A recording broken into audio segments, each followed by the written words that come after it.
Welcome to the first training video in the series on the theme Universal Design for Learning, or UDL.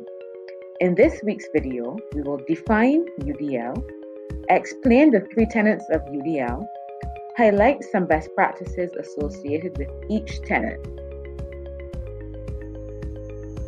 I am your presenter, Donnell Knight French.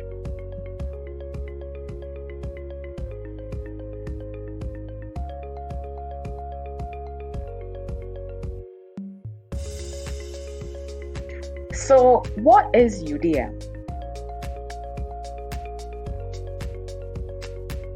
UDL is an approach to instructional design with a focus on the removal of obstacles to learning.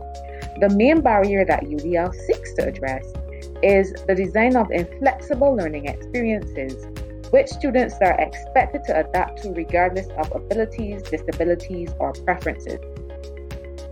Now, let's take a look at the UDL framework.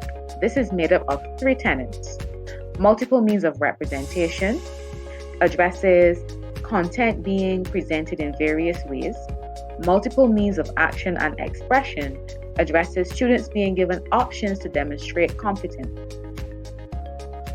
Lastly, we have the multiple means of engagement tenet, which addresses the many ways in which students can be motivated to make connections with course content.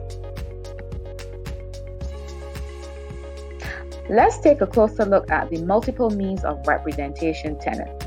With this tenet, the focus is on presenting course materials with inclusivity in mind.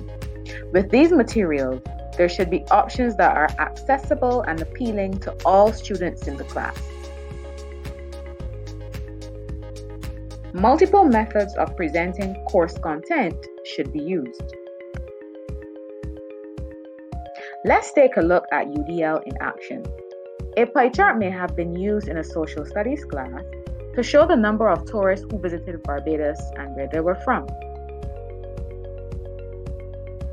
While many students may appreciate this visual representation of information, the reality is that there may be some students who can have difficulty with interpreting symbols, who may be experiencing color blindness, and may find using data presented in this way is a barrier to learning. Some other ways of presenting this information could be by using an audio recording, as well as a written description of the information displayed on the chart. The multiple means of action and expression tenet addresses the opportunities students will be given to demonstrate what they have learned.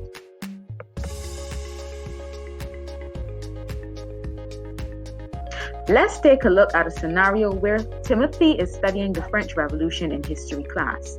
Timothy loves history and is excited about showing how much he has learned. Unfortunately, Tim's teacher requires the class to take a unit test, which will be the only assessment for this topic.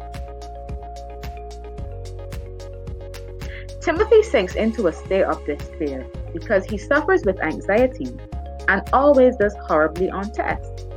Now let's use UDL to help Tim's teacher to give all students the opportunity to excel in this assessment. Tim's teacher needs to give assignment options so that students like Tim are not limited to one option. And then she needs to ensure that these assessments are all linked to the same learning outcome. The multiple modes of engagement tenet addresses how to pique students' interest in course content. Some examples of how this may be done may be by flipping the classroom, where students could be given the opportunity to conduct research and gain knowledge from their perspective on the theme.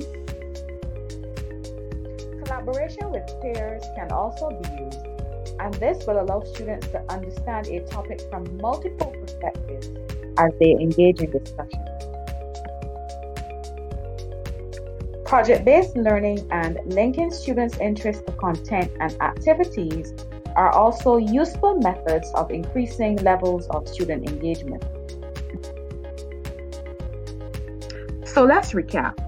Let's remember that with Universal Design for Learning, this allows us to design courses that are accessible, flexible, and inclusive. that there are three tenets of UDL. These are